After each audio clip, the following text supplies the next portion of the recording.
Tokyo, the greatest metropolitan area in the world, has many secrets upon it. Today, let's go deep in the history that this city holds in today's episode of Tokyo Explained. So, with the introduction out of the way, let's talk about today's topic, Shibuya. Firstly, what are your images of Shibuya? I'm pretty sure most of you familiar with Japan have already heard of this city through the various mediums such as anime, manga, and games. Or maybe you have heard of the city from the infamous Shibuya crossing, or the well-known story of the Hachiko, the dog. There's no doubt that this city is arguably the center of Japanese pop and youth culture. However, how much do you really know about this city? Today, let's go deep in the development of the city and the memories it has carried, and by the end of this video, your next trip to Shibuya might be a bit more interesting. A brief overview of the city. Firstly, Tokyo is divided into smaller districts which include shi or cities, mura or villages. Out of these districts, there are 23 ku or wards, which are distinctive and have a special administrative status within Tokyo. This ward system will be important later, so don't forget it. Anyways, Shibuya's literal translation is Deep Canyon, which is quite a fitting name given the fact that the well-known crossing and where Hachiko statue lies is near the Shibuya station, which is located in the lowest part of the canyon. Fun fact, this Shibuya station is also the second busiest station in the world. Although most people associate Shibuya with that main station area, neighboring stations of Harajuku, the center of youth fashion, as well as Yoyogi Park and Meiji Shrine are located within the Shibuya ward, one of the 23 wards in Tokyo. This ward has an estimated population of 228,000 and a population density of 1,149.30 people per square kilometer. And the total area of the ward is 15.11 kilometers per square. With that out of the way, let's go to the next section. Although the modern-day city of Shibuya has its roots after the Meiji period, it is important to look back to the city before the restoration of the emperor. Going back to prehistoric times, there are evidence that suggests that people lived in what we call Shibuya Ward in the modern day. Most of these evidence come from kofun or ancient Japanese tombs. Nevertheless, throughout most of history of Japan, Shibuya has been a land that was undeveloped and had little to no influence in Japanese culture, a very stark contrast from what the city is from today. By the Muromachi period, small developments in nearby Shimokitazawa and Harajuku areas has been recorded. This entire area was governed by a warlord family called the Shibuya family. The remains of this era can be seen in very few places, notably in Shibuya-jo or the Shibuya Castle. By the way, this is also cited as the origin of the city's name, Shibuya. By the Edo period, due to the proximity of the capital and the capital castle, Edo Castle, Shibuya was under the direct governance of the shogunate. Other than the close proximity, Shibuya still hadn't gained any significance in Japanese culture and was mostly filled with farmers.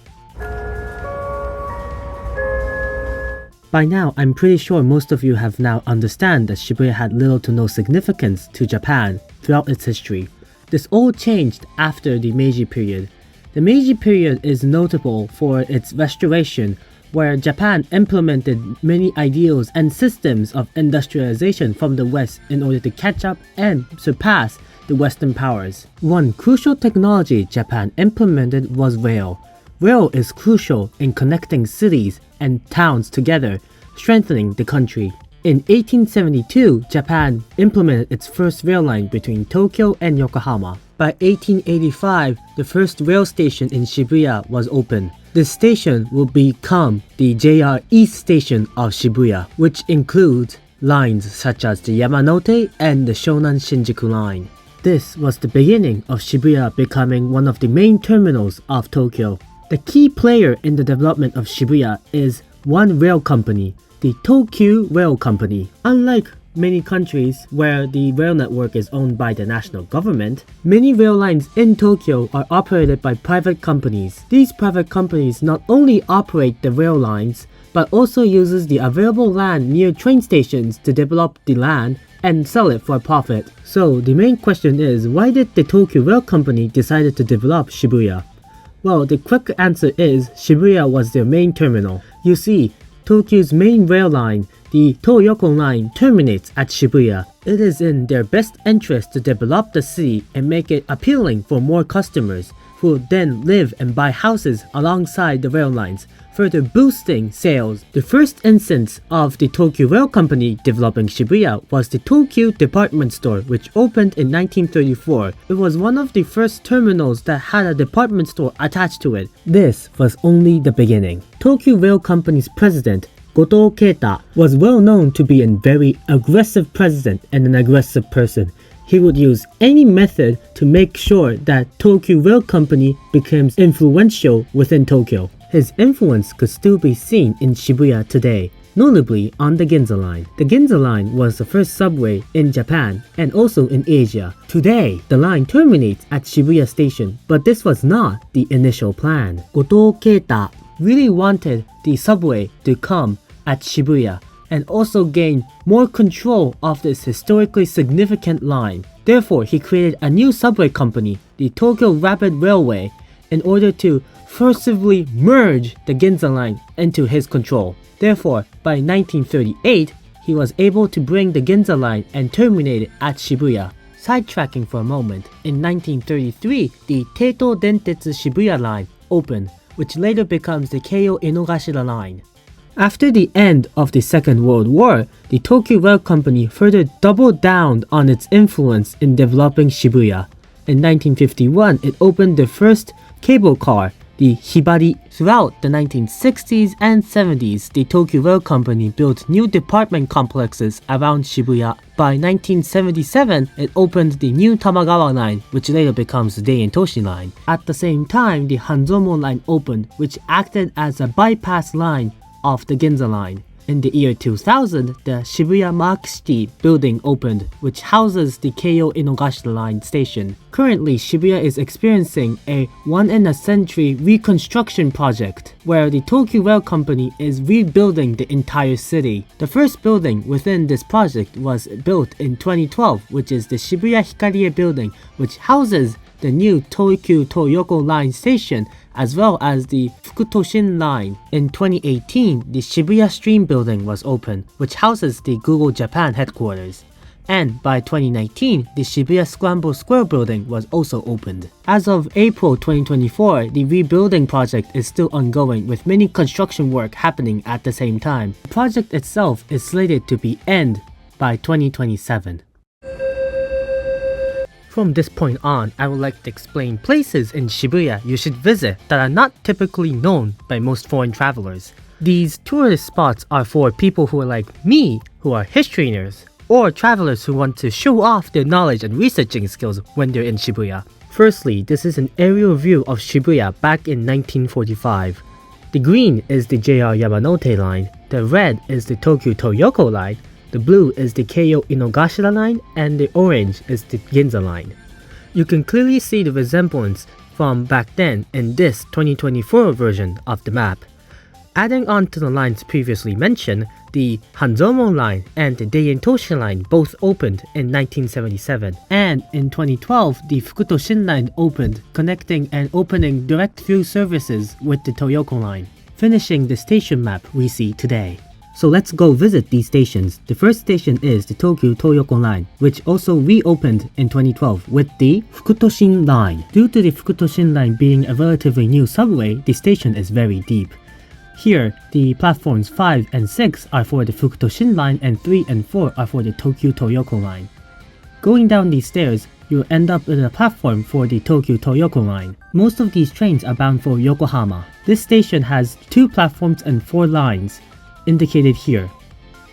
So then, what about the Deientoshi line and the Hanzomo line? Well, despite the Deientoshi line being a newer line than the Toyoko line, the station itself is older. Additionally, the station is located and built right under the road, therefore making it very crowded and kind of old looking. Deientoshi lines are indicated with platform 1 and Hanzomo line trains are indicated with platform 2. This station itself has 1 platform and 2 lines sandwiching the platform itself. By the way, Hanzomo train goes to Oshiage, where the Skytree is.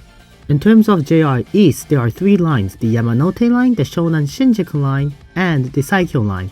The Yamanote line has one platform and two lines sandwiching it, and the Shonan Shinjuku line and the Saikyo line shares the same platform. While the Keio Inogashira line is quite unique, all trains are bound for Kishijoji, and there are 3 platforms. 2 platforms are normally used to get on and get off, but the 3rd platform is only for people to get off. This is because this line is quite crowded during the rush hours. With the modern stations out of the way, let's look at the historic sites. The first place I want to introduce is the former Tokyu department store. Unfortunately, the store itself closed in 2020 and the building is under deconstruction. Nevertheless, it is still interesting because the Ginza line still runs through the old department store. You see, remember the story about Goto? He really wanted the Ginza line to go through the Tokyu department store because it will become a form of attraction for the passengers. Today, you can still see some remains of the former Tokyu department store, but you have to hurry because the deconstruction is moving faster day by day. Another influence of Goto could be seen in the current Ginza line station. Despite being a subway, the Ginza line is located on the 2nd floor. Main reason is because the canyon-like nature of Shibuya leads the subway to come out from the ground, creating this quite unique cityscape. The next spot are the remains of the former Tokyu Toyoko line train station. Before 2012, the Tokyu Toyoko line used to have a surface-level station. The station was closed in 2012 in favor of the new underground station used today. Most of the former land used for the train station is converted into the new Shibuya Scramble Square building. Nevertheless, the remains of the former station still can be seen as Easter eggs and memorials. Firstly, the old station used to have these facades. These facades can still be seen today near the Shibuya Scramble Square building and the Shibuya Stream building. Speaking of the Shibuya Stream building, this building is full with Easter eggs with the old Toyoko train station. Once you go into the building, you can see these rail marks left over and this memorial plaque that you can see the old train station. These rail lines indicate where the tracks used to be. By walking along the train tracks, you can walk where the Toyoko line used to exist. Walking further down this train tracks, you'll end up next to the Shibuya River or Shibuya-gawa. Here, you could see the former bridges used by the Tokyu Toyoko line. The reason why I recommend here is because the lack of tourists. Despite the lack of tourists, there are still many things to see here. Anyways, let's move on to the next spot. The next spot is the Shibuya Castle, or what is left of it basically. In actuality, what the remains of the Shibuya Castle is one stone that was used as a defensive wall back then. Therefore, the whole existence of the castle/fortress is kind of a legend. Nevertheless, the remains of the stone is left in the shrine called the Konno Hachimangu. The shrine itself was very peaceful and calm, a striking difference from the main bustling city area. According to legend, the shrine was built back in 1092 by the Shibuya family. The very last spot is an artwork displayed in Shibuya called Asu no Shinwa, or in English, Myth of Tomorrow. This artwork was designed by Taro Okamoto, and the motif of the artwork is the moment where the atomic bomb was detonated at Hiroshima.